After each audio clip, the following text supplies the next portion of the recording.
Good evening and welcome to Here and Now on the eve of the provincial election. I'm Carolyn Stokes. Now tomorrow, voters will decide who will form government. The big questions: who will win, by how much, and how many people will show up to vote.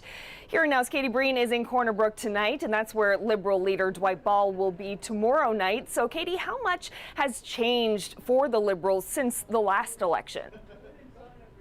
Well, they're going to be in the exact same city as last year, in fact, the exact same hotel room, but a different circumstance. Last election, a big red Liberal wave was washing through. The results were almost a guaranteed Liberal victory. But this time around, the polls indicate there's a little more uncertainty and a big undecided vote. 4 people running in Corner Brook. Voters here have choice. It's not just red or blue. But some candidates say there's still a lack of interest in this election. I think that people are tired of the same old, that we had PC governments, we've had Liberal governments, nothing's changed. And I think the voter this time, and the polls showed last week, 67% people want change, and that's what we're getting at the door. Change, but to what? At the doors, in the polls, people are unsure. The PC candidate says votes are still up in the air. People aren't being pulled to one party or another, or to an independent. There is apathy within the community here in Corner Brook, but ultimately people are undecided where they're going to put their vote. And so we are hoping that it doesn't show as apathy, but people tomorrow and today will finally have a decision where they're going to put their vote. And hopefully it'll be for change, and hopefully for someone they can count on. The NDP candidate is seeing the same. People uninterested and skeptical. I've heard a lot of folks say that they are tired with the way that government has been and they just don't feel like voting. So I'm worried that it might be lower than the 40% that it normally is, but I'm hoping that by reaching out and talking to folks, it will maybe even increase so that 50% of folks do go out and vote tomorrow. The only candidate who doesn't see apathy, Liberal Jerry Byrne. He says neither he nor the party is picking up on a disengaged electorate. The level of interest, no different than in past years. We've got a really strong ground effort underway across the entire province. We've got phenomenal candidates in all 40 seats, and we're not sensing that that this is a significant issue. Now, Byrne and the other candidates all say it's important to get out to vote, but how many will do that? That's the question. Liberal leader Dwight Ball is going to be watching the results come in Deer Lake in his hometown before coming here to the Greenwood Inn, where I'll be. Live in Corner Brook, I'm Katie Breen for Here and Now. Well, turning to the Avalon now, where candidates are making last-minute pushes and pitches.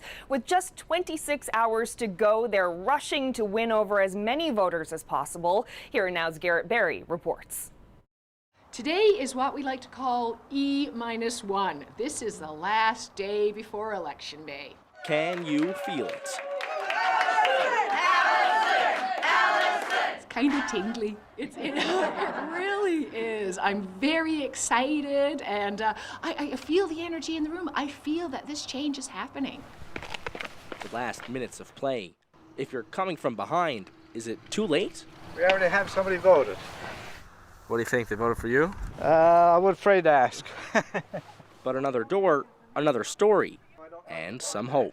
Well, we need a change. Spread the word, what do we want the same old for? This is not working. Well, no, it's not going to work, and it's not going to work either. Appreciate it. No budget's passed, no nothing passed. Yeah. Where's all the money coming from? Yeah, and people are catching on.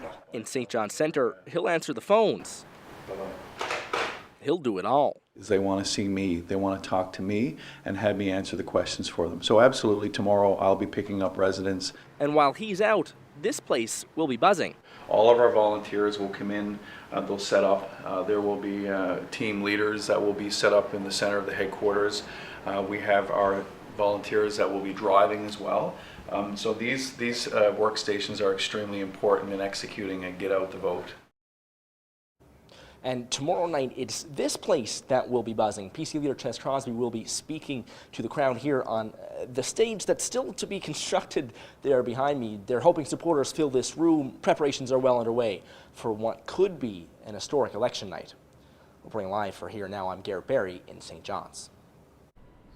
Lieutenant Governor Judy Foote is responding today to allegations made by a Conservative candidate last night on Here and Now. Bill Matthews accused Foote of making an appearance in her former district of Burin-Grand Bank for political reasons. Now, he believes Foote was there to support Liberal candidate Caroline Haley, who is Foote's former assistant. Well, yesterday, the Lieutenant Governor visited a school where she read to elementary students, and in a statement today, her office said she went to Burin for several reasons, including visiting relatives and making repairs to her home. The statement goes on to read, quote, "At no time during her personal time in the Grand Bank area or during her official visit to Lake Academy did Her Honor show any political support to any political candidate or party." Well, despite Foote asserting she is politically nonpartisan, it appears just 2 weeks ago the Lieutenant Governor was in Ontario celebrating the career of a sitting Liberal MP. Now, these pictures were shared on Judy Scro's Twitter page earlier this month. The event was held to celebrate the longtime Liberals' 30 years in public service. Judy Foote was a lifelong Liberal and federal cabinet minister. Here and Now has tried contacting officials with her office for a comment, but we have yet to hear back. Well, what a change in the weather, especially for parts of the Avalon today. Much cooler, only reaching a high near 4 degrees. And then as we head a little bit further east, or west rather, we are seeing some warmer temperatures, or we did see some warmer temperatures, say Deer Lake at 10. The hot spot still up in Labrador with temperatures very high in the teens. Happy Valley Goose Bay currently at 17 degrees and holding right now. So if you take a look at the current satellite and radar, we are seeing plenty of cloud cover across the island, and even a lightning strike showing up just to the south coast. We are looking at that risk of some lightning as we head through at least the next couple of hours for the south coast, and then that should end. And we do still have a special weather statement in effect for the interior, Green Bay, White Bay, and Grand Falls, Windsor, where we could see some snow. We'll likely see some snow overnight tonight. It will be wet, looking at about 5 to 10 centimeters by the time that's all said and done. And we'll look ahead to the long weekend when I come back. We want our players to start off here in St. John's. There's an important Maple Leaf official in town. I'll tell you more about that coming up on Here and Now. Loaded shotguns, body armor, $90,000 in cash, and a pile of illegal drugs. Police seized all that and more when they raided a house in St. John's on Monday. The RCMP Serious and Organized Crime Unit called it Operation Blowfish. It started with a tip about a cocaine shipment from Montreal to St. John's, and as you can see, officers found cocaine and a whole lot more. The seizure included 350 grams of crystal meth. Now, that's the largest seizure of this drug by police in this province. 2 people in their 20s were arrested and charged, but police say organized crime is clearly involved. Anytime you're dealing with shipment of drugs at the multi-kilogram level, or again crystal meth at the volumes that we're seeing here, it requires a large network to be able to distribute that from province to province, to get it from source locations outside of the country. We're certain that this does have a connection to organized crime. We'll continue the investigation. To the Muskrat Falls inquiry now. A member of the committee overseeing the project was grilled on the stand today. Charles Bone was a deputy minister with the Department of Natural Resources. He was on the oversight committee and served as a liaison between the government and Nalcor. The inquiry has already heard that Nalcor frequently did not respond to requests for information. When Bone was pressed on why he didn't kick up more of a fuss, he said that wasn't the way business was done. He said he didn't know the estimated cost of the project rose by $300 million in 2013 because no one told him. Well, in other news tonight, a St. John's swimming pool that opened less than 2 years ago is closed again because of a mechanical issue. The pool at the Paul Reynolds Community Center is shut down because of a problem with a piece of equipment that circulates air. The city says it won't be open until at least next week. And this isn't the first time the community center faced pool problems. Swimmers were stranded on the shore last fall when the sound tiles had to be replaced. And just weeks after the center opened in 2017, its gymnasium had to close for several weeks because of water damage. And the Growlers are getting some love from their mother team. The general manager of the Toronto Maple Leafs is in town. He's watching the Growlers play in the Eastern Conference Finals. Here Now's Meg Roberts caught up with him today. It's not every day Kyle Dubas gets to watch the Growlers practice. The Maple Leafs general manager says he's checking in on the St. John's team and congratulating them in what he's calling a great first season. I mean, if you played it out that the team would be in the conference final and we would have as many contributors up and down our lineup with the Leafs and Marlies from the Growlers, combined with the success of the club on the ice, I don't know that you could have imagined it would play out any better. Although the Growlers are up 2-0 in a best-of-7 semifinal series, they aren't selling out the stadium, but Dubas believes that ticket sales will come with time. Rather than just put them with the Marlies right away, we want our players to start off here in St. John's. So I think as they see that relationship grow and they see our commitment to the program here and they become more familiar with the league and the quality of play, I think it's only going to help. I'm certain that it'll get back to being sold out every single game. As part of that commitment to St. John's, the club announced training camp would be held here next season, which includes an exhibition game. I don't know that there's any place in Canada that you go, aside from Toronto, where the Maple Leafs are as important and there's as much passion for them as there is in the St. John's area. So for us, that's really the reason for it. I think it's a very meaningful thing for us. The Growlers take on the Florida Everblades tonight at Mile 1. Meg Roberts, CBC News, St. John's. Having a will that's prepared properly and clear lets you create and write your instructions for what you want to happen to the things you own after you pass away. Coming up on the lowdown, tips on how to make a will and why you should.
It's the most competitive election in generations, and once you've voted, who's going to win and what will it all mean?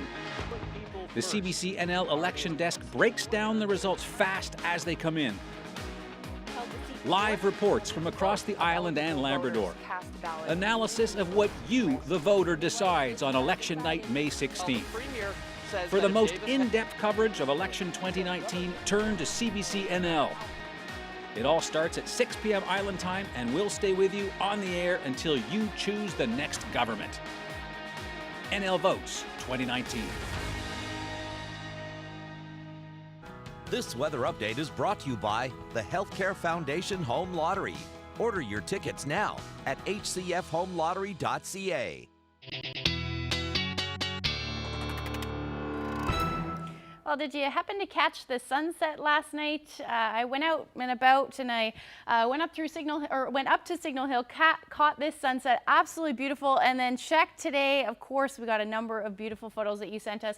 This was a sunset in Bay Bulls last night, and then another one in Long Harbor. Roy Murphy sent us this beautiful sunset. So red sky at night, sailor's delight. That kind of wasn't the what we saw today. Certainly for the Avalon anyway. Those temperatures cooled down significantly this afternoon, currently sitting at 1 degree, and we've got single-digit temperatures right across the board and still hanging on to those warm temperatures up through Labrador. So we saw that satellite radar a little bit earlier. You can see a number of areas seeing that rain, and we're going to continue to see that as we head through the overnight tonight, and then going to change over to that chance of snow as well for the interior, Green Bay, White Bay, and then parts of Grand Falls, Windsor could also see that snow. We can see that through the model. So the future tracker throwing some snow, especially through the overnight towards the early morning hours in those areas. Generally, we're going to see that potential for snow overnight, probably after midnight, as those temperatures drop. They're still going to be hovering around the 1 degree mark, but generally for parts of Central, but generally looking at that risk of showers for Gander. Same for St. John's at 2 degrees. Those winds will eventually ease as well, which is certainly good news. Northeasterlies, though, still along the west coast, 2 degrees for Corner Brook and St. Anthony. We'll see that showers towards the morning, though, before you sit around -1 overnight tonight. Labrador, cool again tonight, but staying fairly clear skies. Light winds, just some northeasterlies, about 15 kilometers per hour for Lab City tomorrow, or rather tonight. So tomorrow we're going to see generally gray skies for the most part for most of the island. Likely going to see some clearing for eastern Newfoundland as well as the Avalon. And then we'll see, I'm going with clear skies again for the Labrador tomorrow afternoon. So temperatures should recover as well. 11 degrees for St. John's, a chance of showers in the morning, maybe in the afternoon a little bit. Fairyland 8 degrees, likely going to stay into that shower activity with some potential clearing for parts of eastern Newfoundland. Otherwise 10 degrees for Gander, 9 for Grand Falls. Winds are going to stay cold again along the south coast. And then we could see a few peaks of sun along the west coast, but still going to keep those temperatures a little cooler, between 5 and 7 degrees. 8 for Gross Mourne. Snow potential again for higher elevations, and then you're going to see that move towards the northern peninsula and then southeastern Labrador. That's when we're going to start to get into some of those cooler temperatures as that system moves north. Cartwright should only reach a high near 3 degrees. But I went a little bold again with the forecast for Happy Valley, Goose Bay towards Lab City, sitting in the teens again, Nain at 8 degrees with plenty of sunshine. So that's a look at your forecast. We'll look ahead because everybody wondering what's going to happen for that long weekend when I come back. Thanks, Ashley. Well, now to a topic that can be pretty tough to talk about, the practicality of planning for your own passing. CBC's The Lowdown series is all about consumer news you can use. Here's reporter Jen White. Do you have one of these? It might seem like a grim topic, but it's an important document to have in place. Here's the lowdown on how to make a will and why you should. The Public Legal Information Association of Newfoundland and Labrador says it's important to have a document that clearly states what you want to happen to the things that you own after you pass away. Having a will that is done properly, that clearly shows your instructions, will greatly reduce the time, the cost, the uncertainty, and the potential conflict for your family after your death. If you don't have a will in place, your estate will still be distributed to family members. but it will be done according to a law called the Intestate Succession Act, which sets out a formula for how your estate will be divided up. What that means is you do not have control anymore about where the things you own will go after you die. Some of the basic requirements for a will in Newfoundland and Labrador: it must be in writing. Video or audio recordings don't count. The person making the will must be 17 or older. They must be free of pressure from others, and they must have the mental capacity to create and sign that legal document.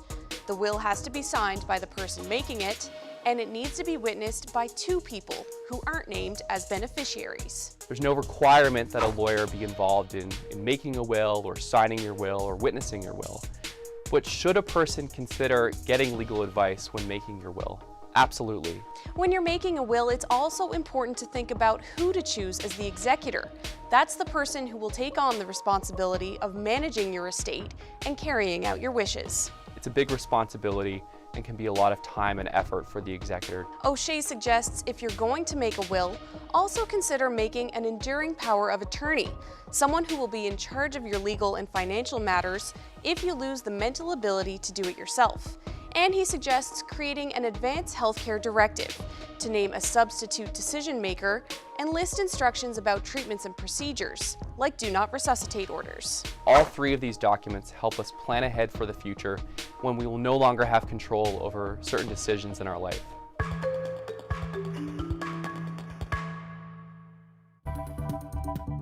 You know, I think right now people just would vote for somebody who told them the truth. What we didn't hear in this election campaign and why some voters aren't too excited about casting their ballot tomorrow.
Well, thousands of voters will head to the polls tomorrow, but whether they want to go is another matter. Many say they've heard enough of party promises and not enough about how the province's record debt will be dealt with. And they expressed their frustrations to our Chris O'Neill Yates. He spent 25 years on the road touring as a member of the band Great Big Sea. Now Bob Hallett is in business, running his own pub. He says no party seems to have a plan to deal with the fiscal crisis. Both parties have come forward with programs that are utterly unrealistic, if not impossible, if not fantasy, in our present financial circumstances.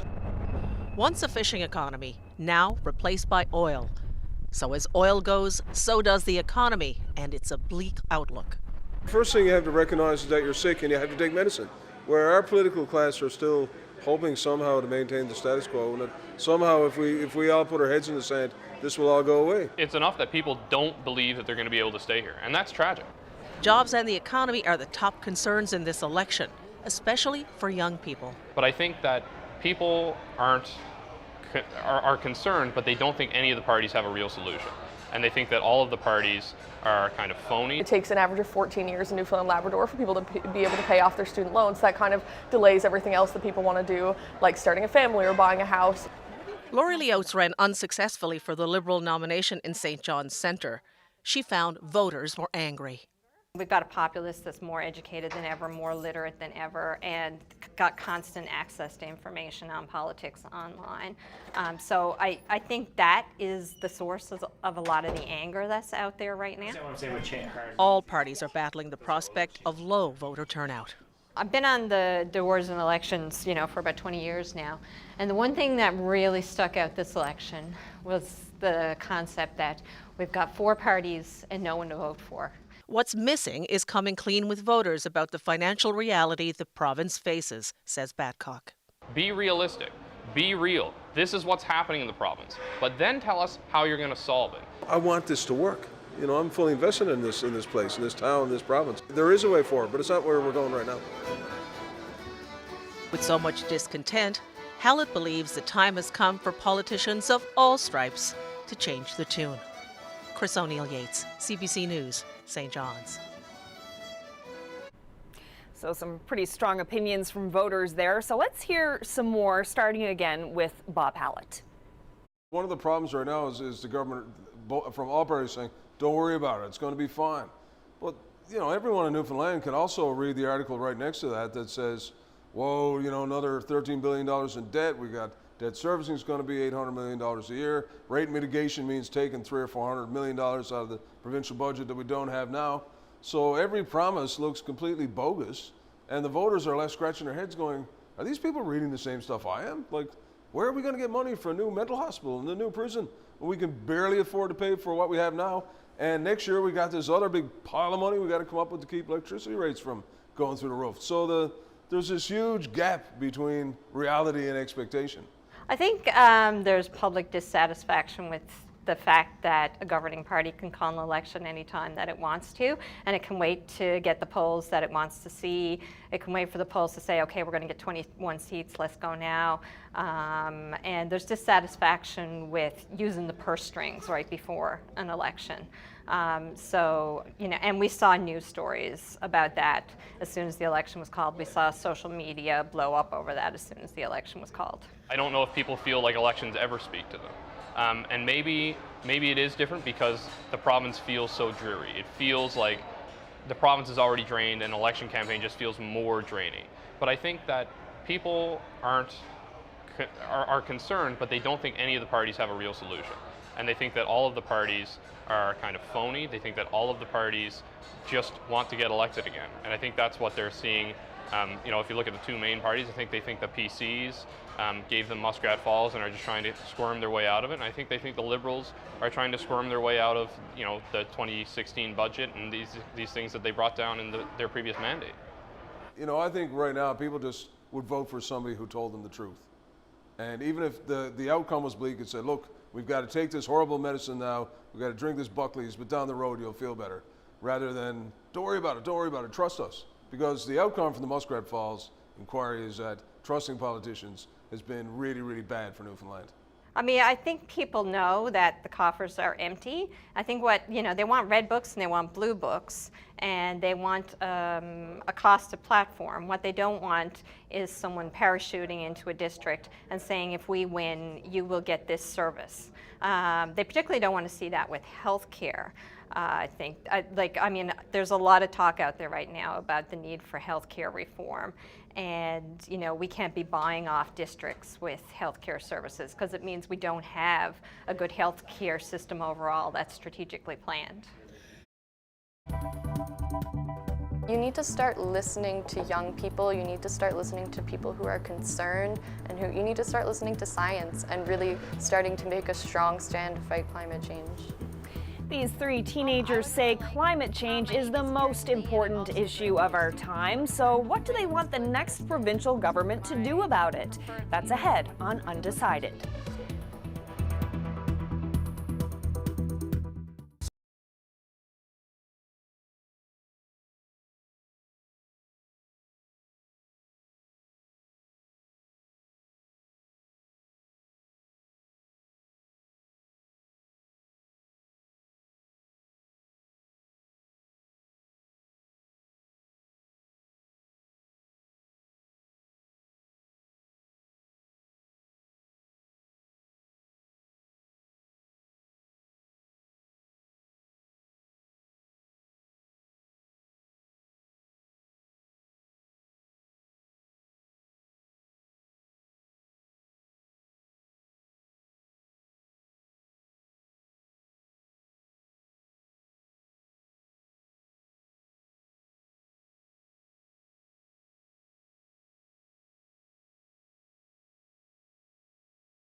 It's the most competitive election in generations, and once you've voted, who's going to win and what will it all mean?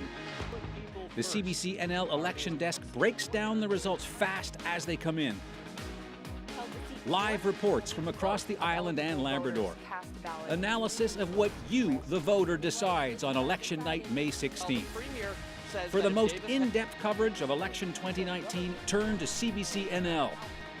It all starts at 6 p.m. Island time and will stay with you on the air until you choose the next government.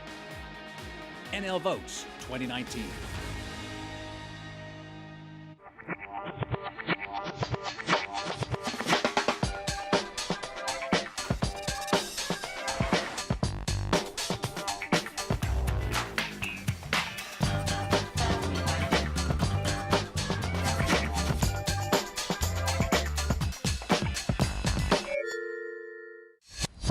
Hi, I'm Bailey White, and this is Undecided. Today on the show, we're talking about the environment and climate change. A recent report out of Ottawa suggests that Canada is heating up at twice the global average. And some of the loudest voices on this issue are also some of the youngest voices. We have three guests today who have taken to the streets to demand action from political leaders. I'd like you to introduce yourselves. My name is Allison John, and I'm a grade 12 student at Holy Heart. My name is Erin Lee, and I'm also a grade 12 student from Holy Heart. And my name is Chloe Pedester, and I'm also a grade 12 student from Holy Heart. So let's start down at this end. Chloe, when did you start thinking about the environment? Thinking about the environment? Well, just throughout all of elementary school and since we've been very young, it's always been an issue that's kind of been, we've been informed about, but it's never something that's really been like pushed. I think in high school is when we really started paying attention and taking our own action. Last year we had a grade 12 student start composting in our school. It wasn't that big of a system at the time. So this year, the three of us, we created an environmental club at our school because we wanted to expand on the club and also start to integrate different green kind of habits in our school and in our community. So the composting system now in our school is larger. So Chloe said it's something that, you know, she first started thinking about in elementary school. Erin, was there like a turning point for you where you went, whoa, this is something that we need to be paying attention to? Yeah, totally. Definitely within the last 2 years. I know the three of us, we started following, just in the media, we started seeing more news articles, and then of course the Fridays for Future movement became a thing, and it was just everywhere, and it kind of just set a panic within me, and I think I can speak on behalf of all three of us. It really just set a panic in all of us that something needed to be done now, especially regarding climate change. When you say panic, what do you mean? Like what's the thought process? Well, scientists have concluded that we only have 11 years left before climate change effects will be irreversible. So we need to act now, and there's really no time to waste because the time is only getting shorter. And you're all nodding along. Like, Allison, do you feel that sense of panic? Oh yeah, for sure. And even now, where we stand, we actually, our impacts, we're kind of gone past where we need to be. So we actually have to work to reverse what we've done currently. And I don't think many people, especially adults, realize that when you hear 11 years left, I don't think people really realize that, and they don't believe it at first because it's so shocking, but it's incredibly true. The top scientists around the world have concluded that it's quite factual. 11 years from now, Chloe, how old will you be in 11 years? In 11 years, I will be 29. It's not very old. It's not. I mean, like, I'll be 29 and I'm gonna be hearing that, like, my planet's going to die, and like, if I have children, they're gonna have to deal with that as well, which is a really scary fact. So this is the kind of stuff that you're thinking about, that you know, when you're a young adult.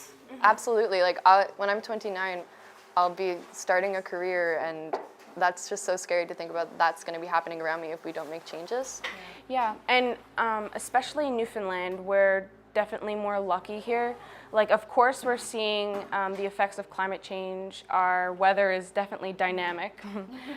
Today was snowing and it's May. Yeah. So, however, there's other countries and even provinces in Canada that are definitely feeling climate change to a greater magnitude.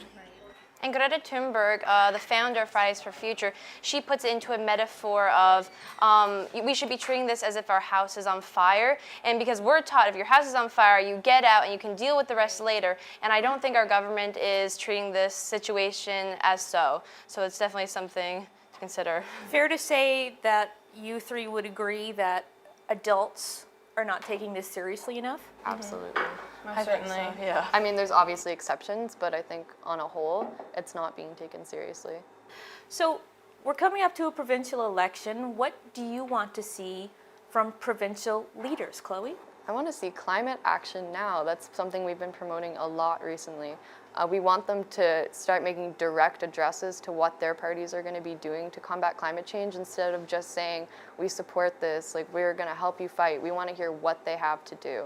So let's try something now. This is a game that I like to call Fantasy Premier.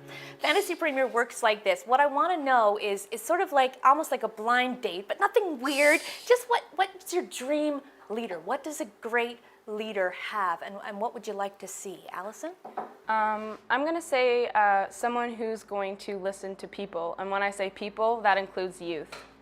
So us youth, we're going to be the ones that are going to be trying to make sense of this mess that we're creating now on Earth. So, you know, my preferred leader is someone who's going to listen to me and listen to the needs of what we need as humans, as the human race. I would love a leader who takes climate change and puts it as their first priority, because to me this is the main problem, the main global problem at the moment, and I think everything else after that will fall into place. And I'd love a combination exactly of those two. Someone who's going to listen to youth, but someone who's also going to take climate change as seriously as they can and start making changes right away. I think also in a lot of places in the world, climate change is almost like invisible. So that's why people aren't taking it as seriously. And specifically in Newfoundland, like we're not seeing it as detrimental effects as in other places, right? So that's kind of why it's put on the back burner for a lot of places, and in a lot of wealthier places that have the ability to do so. And of course, places around the world are feeling the effects. Is anybody here actually old enough to vote? I am as well. I'm not. I'm a month away. You're a month away. Yeah, Really first time excited. voting. You know, if you could speak directly to the Premier or to your MHA or to any adults who get to make these kinds of decisions, Chloe, what do you want to say to them? You need to start listening to young people. You need to start listening to people who are concerned, and you need to start listening to science and really starting to make a strong stand to fight climate change. Erin? I would really like for them to recognize the fact that this is a crisis. It is a crisis, and we should be calling it a crisis. And I would really like for them to declare an emergency, a climate emergency. I really think we need to take like a step back and kind of reevaluate where we're putting our money and kind of reevaluate our economy. So finding a certain portion to put towards green, sustainable energies, like subsidize or like funding research. And I wonder what you think about the voting age. I mean, you seem awfully engaged. I think you know the issues. Would you like to vote? Would you like to see the voting age lowered? Personally, I'd love to see the voting age lowered. I feel that at 16, I mean, you can drive a car. So I feel like you're at that age with proper research and if you're being informed, like if we're being informed at school, I think that it would make, like we are able to make those informed decisions. And I think it would help reflect like a younger generation's opinions more so. Yeah, I think with that being said, if you do lower the age, you also have to consider like educating the youth so they actually know like what they're voting for and why they're voting. Because I know personally, the reason why, or the reason how I know like as much as I do about politics is my own research. Right. So this isn't taught in school? No, absolutely not. Yeah. Is that something you'd like to see? I think so. I think a lot of teachers, especially in our school, we do have teachers that bring it up in class, especially like in history classes and things like that. We do have teachers that bring up these social issues and what's happening in our day-to-day life, because it is super important. And I do think there are many teachers who do recognize that, but still there are many people who don't have access to that, and teachers should definitely take that into consideration. Well, I want to thank all three of you for stopping by the cafe here and chatting with me today. Thank you. Thank you. And thank you so much for watching. This is it for Undecided, because tomorrow is Election Day. So get a good night's sleep, stay hydrated tomorrow, take a friend, take the kids, take everyone you know down to the polling station and decide. And when you get home, tune into CBC. We're online, on the radio, and on television with all your results. Be white, and I'll see you on the other side.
Well, we're going to take a quick look at the forecast for tomorrow. Again, temperatures are going to recover for at least the Avalons. We're going to see double-digit temperatures, slight chance of a few showers as well. And as we head towards the west coast, still looking at those cooler temperatures, and then along with that potential for some rain, and then beautiful again for Labrador, at least the western portions from Lab City to Happy Valley Goose Bay. We are looking at those double-digit temperatures. But heading towards the evening and overnight hours, still looking at that chance of some snow, especially inland and those higher elevations. And if we zoom in a little bit, you can see that move towards the northern peninsula and then the southeastern portion of Labrador as well.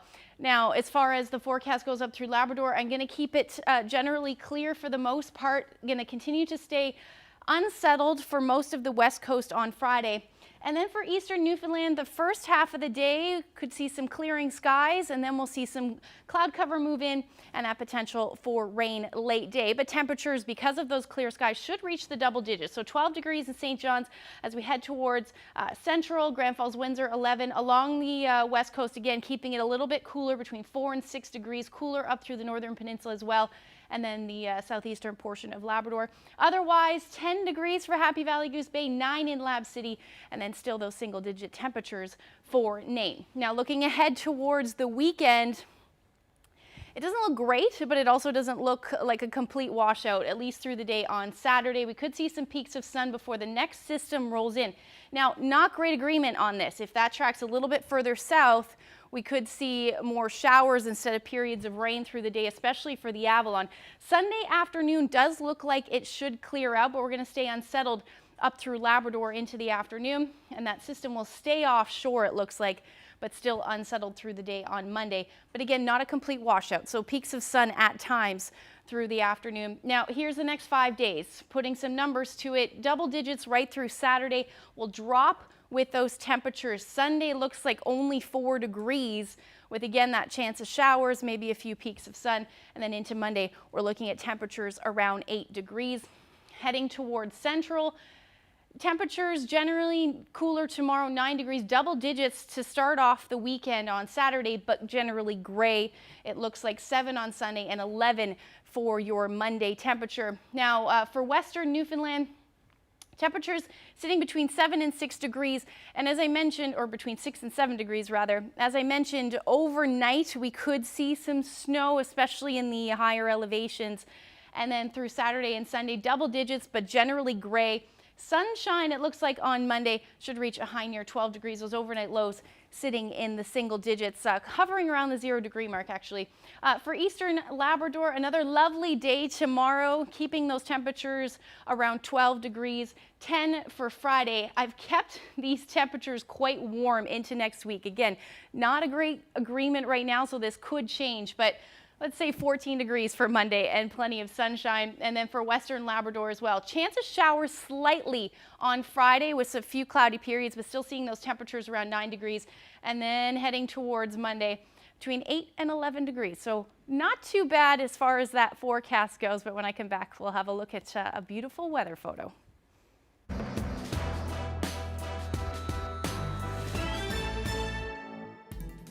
You heard earlier in the show how some people in this province are not enthusiastic about heading to the polls tomorrow. With voter apathy in the air, you may still be debating who to support on Election Day. Plus, there is the suggestion from one leader that unhappy voters spoil their ballot. CBC's Malone Mullen takes a look at the protest vote. What happens when you spoil a ballot? It's called a protest vote, and basically it's when you do anything besides marking an X beside the name of the person you want to vote for. The NDP leader caused a stir last week when she suggested that you could just write down your own name if you don't like who's running in your district.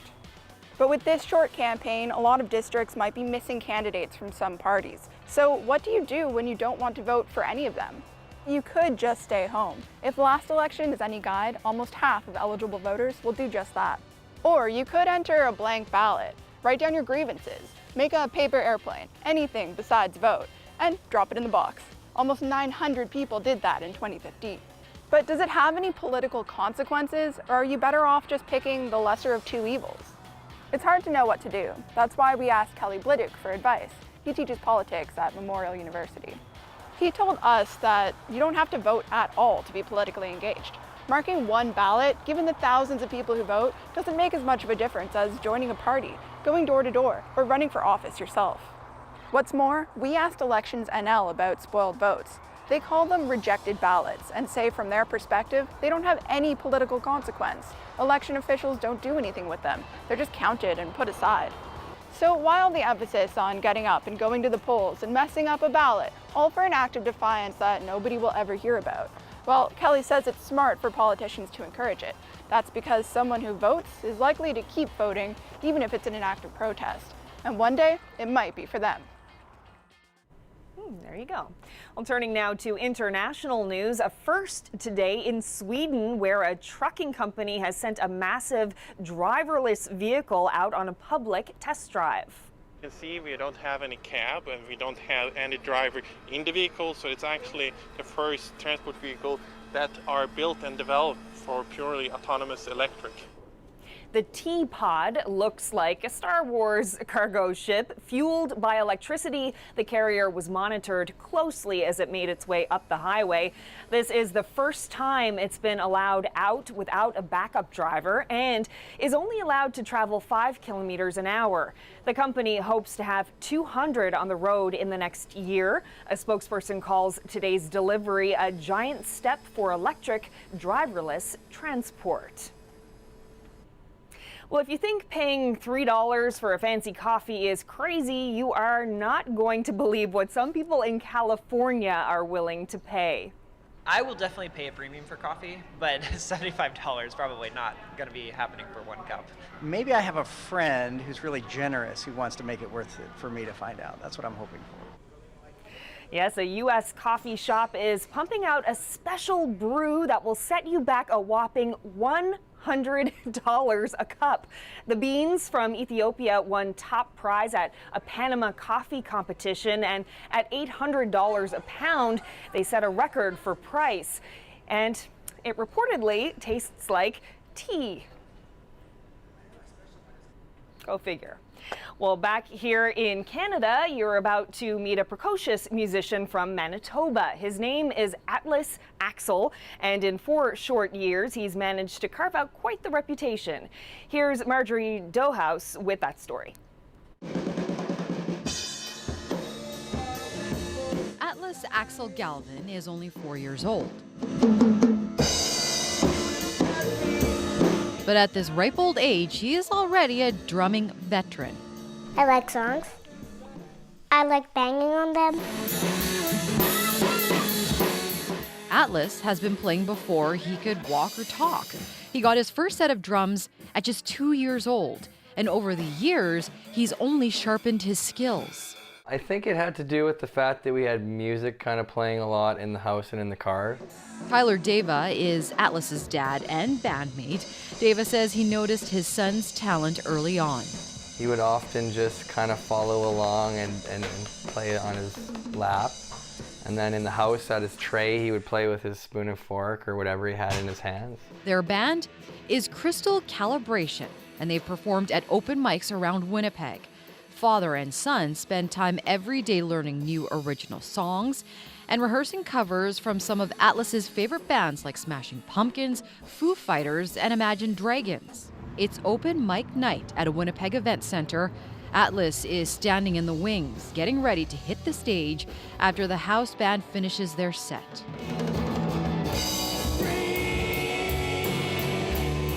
People in the crowd are blown away by the 4-year-old.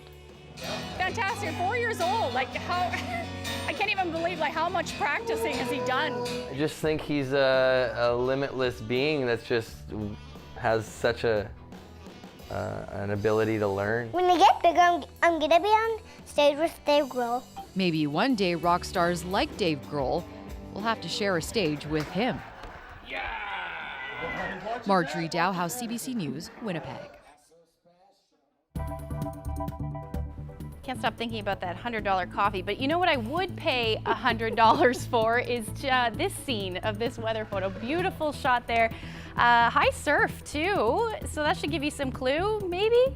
It was taken somewhere on the Avalon. I'll tell you where it was taken and who took it when we come back.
Welcome back to Here and Now, and hi Ashley. Hi. Down in the studio. I know, it's so lonely down here. I know, right? How's it going down there? Well, so far so good. I got a beautiful weather photo behind me if you want to take a look at that.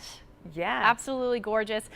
This shot was taken last night at Cape Spear, and I was actually fortunate enough to be down there. Kind of knew obviously that it was going to be a nice evening, so I went down there to catch the surf. Saw a number of people taking pictures, and this was one of them. So just a beautiful shot there. Thank you so much to James for sending that photo in. And like I said, number of beautiful photos lately, and we love seeing them. Especially me, it's feeding my desire to go and see everything for sure. Yeah, and lots of icebergs just outside the Narrows and by Cape Spear right now for people to go see for sure. Absolutely, and with these easterly winds, it's probably pushing them a little bit closer to shore, so that's certainly good news there too, yeah.